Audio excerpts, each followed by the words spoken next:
انطباعاته ليعلن عن عهد جديد وليؤرخ لميلاد أول ثورة فكرية وفنية عرفتها الإنسانية. ورغم ذلك فإن بعض الباحثين المتخصصين في دراسة الفن الصخري لا يعتبرون النقوش الصخرية فناً كاملاً بذاته. Pour moi, ce sont les premiers artistes. Ici, tous l'homme préhistorique, c'est les gravures rupestres qui a fait l'histoire, qui a fait la civilisation.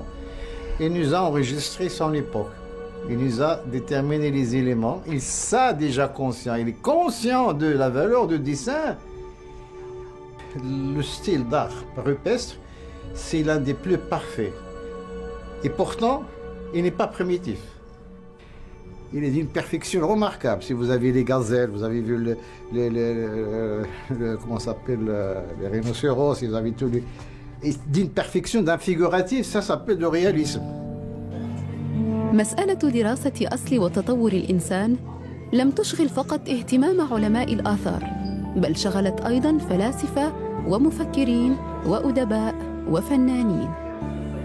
هذا الاهتمام أفرز العديد من النظريات، بعضها يربط دراسة الموضوع بنظرية التطور وترتكز على أهمية المجال البيئي والحيواني، بينما تدعو نظرية البنيويين إلى أهمية الفن كنسق بنيوي يختزل أفكاراً وأحاسيس وجماليات.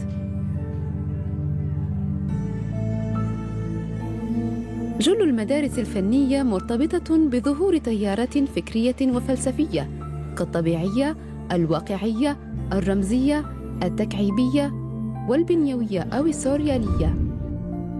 ومن بين أبرز المهتمين بدراسة الفن الصخري المؤرخ والأركيولوجي الفرنسي أندري لوغوا غوران، الذي فتح مجالاً جديداً للفن الصخري حينما قال: وراء اللا نظام الذي يحيط بالفن الصخري يوجد نظام وتوجد بنية سوف تعمل الإحصائيات على إبرازهما. Dans l'art, il y a des écoles. On a ce qu'on appelle des styles. Dire tu es ainsi naturaliste, ça veut dire on voit des animaux qu'il a côtoyés, qu'il a dessinés, comme il les voit. Mais aussi il y a un type d'art où il schématise. Et des situations, on a ce qu'on appelle une sorte de, pas de l'art abstrait, mais des choses qu'on ne peut pas à présent expliquer ni interpréter. Ce sont des figures géométriques. Qu'est-ce qu'il veut dire par ces figures géométriques? Donc l'interprétation est toujours difficile. Donc il y a de l'imaginaire, comme il y a aussi du concret, quelque chose qu'il voyait ou qu'il partageait le même environnement que lui. يشهد الفن الصخري عن حضارات قديمة تطورت خلال آلاف من السنين في إفريقيا الشمالية، من المحيط الأطلنطي إلى مصر، ومن جبال الأطلس إلى دول الساحل.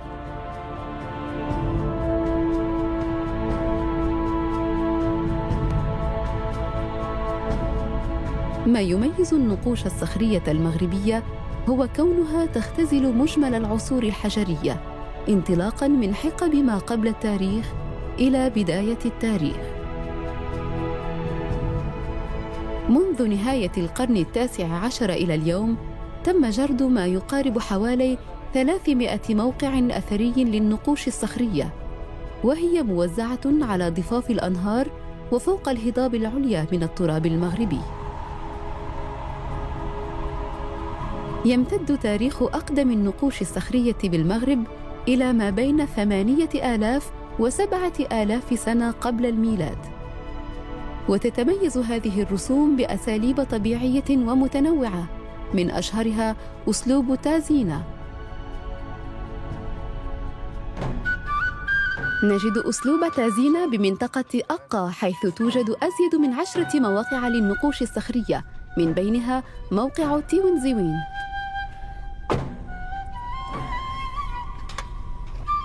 Donc maintenant on est arrivé au site Tiwenzewin, le site des gravures rupestres le plus important et le plus répandu au niveau de Nord-Afrique, par sa potentialité et sa richesse en plusieurs types de gravures rupestres. Et ces gravures rupestres, ils sont de 3 types. Il y a les gravures rupestres pouliées, le style Tazina. Il y a les gravures rupestres pictées de 2 manières. Il y a le piquetage bombé en relief il y a le piquetage creusé, et on va le voir. Il y a des échantillons qui sont bien clairs, qu'on va voir dans des dallos. Alors, concernant le style Tazina qui est le plus important et le plus ancien, il est daté de 8000, 7000 ans. On trouve des bovidés, des gazelles, des autruches, des rhinocéros et des éléphants et des girafes.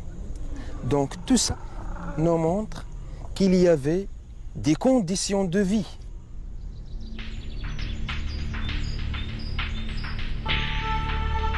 تواجد هذه الرسوم والنقوش التي تمثل صوراً لحيوانات انقرضت تؤكد أن هذه الأراضي القاحلة كانت منذ آلاف من السنين غابات مليئة بوفرة المياه وبأصناف من النباتات والأشجار.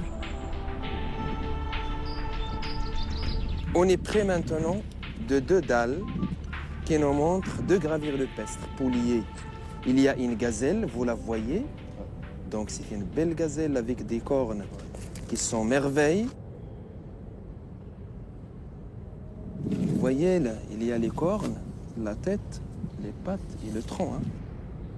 Et cette gazelle, c'est-à-dire si on la voit, moi je sens qu'il s'agit d'un animal qui est vivant. Et juste à côté, on observe un bovidé, vous le voyez, un bovidé qui nous montre les cornes qui sont fléchées vers l'avant, c'est-à-dire qui montrent le signe des cornes du bovidé, ainsi que le tronc. Mais la caractéristique pour ce bovidé, c'est qu'il y a des traces, vous les voyez. Ça montre les traces de charrue, c'est-à-dire que l'homme a un peu évolué vers le stade de domestication des animaux, l'utilisation de ces animaux dans son travail, par exemple.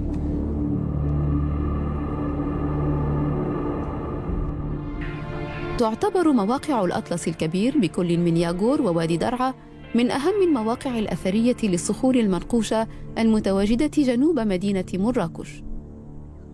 سنة 48 و900 وألف سجل اكتشاف النقوش الصخرية بأوكيمدن الواقع بنواحي مراكش حدثاً مهماً في تاريخ الأبحاث الأركيولوجية بالمغرب، حيث تم جرد أكثر من 44 موقعاً تقع بالهضاب العليا للأطلس الكبير في ياغور وغات وفي أوكيمدن.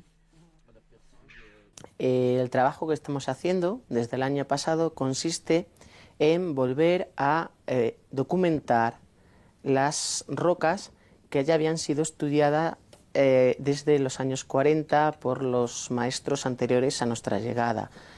El trabajo principal ha sido fotografiar con un registro de alta calidad cada una de las rocas grabadas conocidas y después aprovechar nuevas tecnologías para posicionarlas con gran precisión y poder construir mapas temáticos que nos ayuden a comprender el significado del arte. La particularité de l'Okaïmden, c'est les armes gravées sur le site.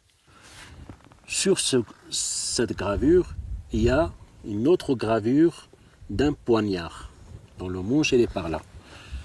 Un autre style de poignard typique du site, dont le manche est par là, la lame il est là. Un troisième poignard. Et ce dessin géométrique se forme d'un rectangle avec des compartiments. Il a été interprété par certains comme un oriflamme, donc une sorte de drapeau. D'autres pensent que c'est une sacoche de flèches que porte le chasseur. Et d'autres également pensent que c'est un anthropomorphe, vu qu'il y a des traits comme ça.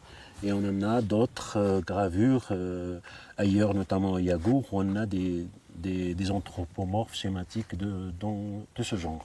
Oukaïmeden es un lugar fantástico. Oukaïmeden es un lugar muy especial por tres cosas. Primero, porque es un paisaje importantísimo como reserva natural. Segundo, porque aquí se han mantenido tradiciones pastoriles que prácticamente no han cambiado desde la prehistoria.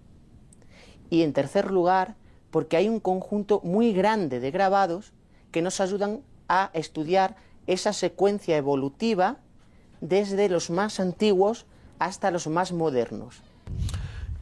Ici, c'est malheureux.